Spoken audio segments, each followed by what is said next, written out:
Asalnya tanya dia dulu ke, kita takut dia tak say. Tema ni kena dengan minat dia ke, robot. Jadi saya pun ni lah cari jugalah macam nak buat contoh, buat badan dia, kepala dia ke apa melalui YouTube, TikTok gitulah. Kadang-kadang tu mari dengan idea sendiri ke, kita pun takkan tambah-tambah aksesori dia ni lah. So berapa lama ambil masa ni? Dalam seminggu ni mari baru siap cat ke apa semua, tambah-tambah aksesori. Saya semangat kalau anak minat ke. Jadi kita mari dengan semangat sendiri lah nak buat. Adalah time panas ke. Kita buka meta topi dia tu. Tapi dia minat lah. Jalan pun cepat tadi dengan semangat dia tu. Kau dia tinggal kat? Betul. Kita jadi ikut dia belakang. Dia pergi dulu.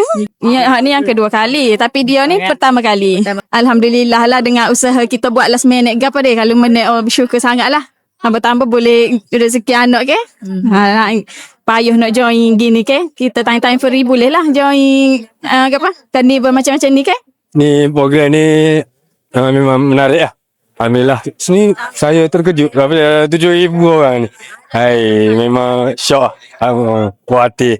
Dalam ni program ni baju memang baju cantik. Bahagian dari Banyak syarikat kejayaan besar. Banyaklah.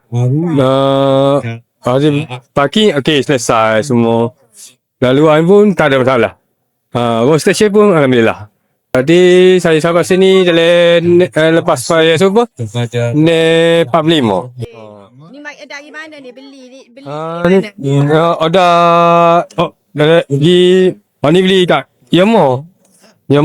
Lepas tu ni beli kat pasar Malay.